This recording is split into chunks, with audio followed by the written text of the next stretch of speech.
പത്തനംതിട്ട ചെന്നീർക്കരയിൽ പഞ്ചായത്ത് അംഗത്തിന്റെ വീട്ടുമുറ്റത്തേക്ക് പെരുമ്പാമ്പിനെ ചാക്കിൽ കെട്ടിയെറിഞ്ഞു. കഴിഞ്ഞ ദിവസം നാട്ടിലെ ഒരു സംഘം പെരുമ്പാമ്പിനെ പിടികൂടിയിരുന്നു. ഇതിനെ കൊണ്ടുപോകാൻ വനപാലകരെത്താൻ വൈകി. തുടർന്ന് വാർഡ് പ്രതിനിധി ബിന്ദു ടി ചാക്കോയുടെ വീട്ടിൽ പാമ്പിനെ ഉപേക്ഷിക്കുകയായിരുന്നു. താൻ കൃത്യസമയത്ത് തന്നെ വനവകുപ്പ് ഉദ്യോഗസ്ഥരെ വിവരം അറിയിച്ചിരുന്നുവെന്ന് ബിന്ദു ടി ചാക്കോ പറഞ്ഞു. വാർഡ് മെമ്പറുടെ പരാതിയിൽ ഇലവുംതിട്ട പോലീസ് കേസെടുത്തിട്ടുണ്ട്. ശ്രീജിത്ത് ശ്രീകുമാരൻ വിവരങ്ങളുമായി ചേരുന്നുണ്ട്. ശ്രീജിത്ത്, എന്താണ് സംഭവിച്ചത്? ഈ പോലീസിന്റെ ഇടപെടൽ ഈ വിഷയത്തിൽ എങ്ങനെ? ബിന്ദു ടി ചാക്കോ എന്ന 6ാം വാർഡ് അംഗത്തിന്, ചെന്നീർക്കര ഗ്രാമപഞ്ചായത്തിലെ 6ാം വാർഡ് അംഗത്തിന് ഒരു ഫോൺ വരുന്നത്. പ്രദേശവാസി ഒരാൾ തന്നെയാണ് ഫോൺ ചെയ്യുന്നത്. ഒരു പെരുമ്പാമ്പിനെ ലഭിച്ചിട്ടുണ്ട്, ഈ പെരുമ്പാമ്പ് വഴിയിൽ നിൽക്കുന്നുണ്ട്, തങ്ങൾ അതിനെ പിടിച്ചിട്ടുണ്ട് എന്നാണ് പറഞ്ഞത്. തങ്ങൾ കാത്തു നിൽക്കുകയാണ്, വനം വകുപ്പിന് വിവരം അറിയിക്കാൻ ബിന്ദു ടി ചാക്കോയോട് ആവശ്യപ്പെടുന്നു. ബിന്ദു ടി ചാക്കോ അപ്പോൾ തന്നെ വനം വകുപ്പ് ഉദ്യോഗസ്ഥരെ വിവരം അറിയിക്കുന്നു. പക്ഷേ വനം വകുപ്പ് ഉദ്യോഗസ്ഥർ മറ്റൊരു സ്ഥലത്ത് പെരുമ്പാമ്പിനെ പിടിക്കുകയായിരുന്നു.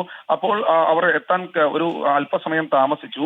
ഉടൻ തന്നെ വീണ്ടും ബിന്ദു ടി ചാക്കോയുടെ ഫോണിലേക്ക് കോൾ വരികയായിരുന്നു. ബിന്ദു ടി ചാക്കോ ഈ സമയം അവിടെ ചെന്നിട്ടുണ്ടായിരുന്നില്ല, പഞ്ചായത്ത് അംഗം അവിടെ ചെന്നിട്ടുണ്ടായിരുന്നില്ല എന്നാണ് നാട്ടുകാരുടെ ഒരു പരാതി, വിളിച്ചയാളുടെ ഒരു പരാതി. എന്തായാലും ബിന്ദു ടി ചാക്കോ അപ്പോൾ തന്നെ 11 മണിയോടുകൂടി വീണ്ടും വനംവകുപ്പ് ഉദ്യോഗസ്ഥർ ബന്ധപ്പെടുന്നു. അവർ ഉടൻ തന്നെ എത്താമെന്ന് പറയുന്നു. പക്ഷേ വനംവകുപ്പ് ഉദ്യോഗസ്ഥർ ആ സ്ഥലത്തെത്തിയപ്പോൾ ആ പാമ്പിനെ അവിടെ കണ്ടിട്ടുണ്ടായിരുന്നില്ല. അവരപ്പോഴാണ് വിളിച്ച് ഈ ആളോട് വിവരം ചോദിക്കുന്നത്. അങ്ങനെ ബിന്ദു ടി ചാക്കോ വിളിക്കുന്ന സമയത്ത് ഈ നേരത്തെ ഫോൺ ചെയ്ത നാട്ടുകാരനായ അയാൾ ആ പാമ്പിനെ നിങ്ങളുടെ വീട്ടിൽ കൊണ്ടുവന്ന് വെച്ചിട്ടുണ്ട് എന്നാണ് മറുപടി നൽകിയത്. അപ്പോഴാണ് ഇവർ വീടൊക്കെ പരിശോധിക്കുന്നത്.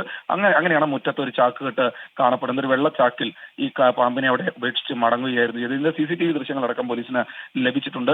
നാട്ടുകാരനായ ആളെയും തിരിച്ചറിഞ്ഞിട്ടുണ്ടെന്നാണ് മനസ്സിലാക്കുന്നത്. എന്നാലും ബിന്ദു ടി ചാക്കോയുടെ മൊഴി വിശദമായി രേഖപ്പെടുത്തി അറസ്റ്റ് അടക്കമുള്ള തുടർ നടപടികളിലേക്ക് കടക്കാനാണ് തീരുമാനം. ഒരു പ്രതിഷേധം എന്ന തരത്തിലാണ് കൊണ്ടുവന്ന് വെച്ചത് എന്നൊരു വിശദീകരണം അയാൾ നൽകുന്നുണ്ട് എന്നാണ് ഏറ്റവും കൂടുതൽ പോലീസ് ഇപ്പോൾ പറയുന്നത്.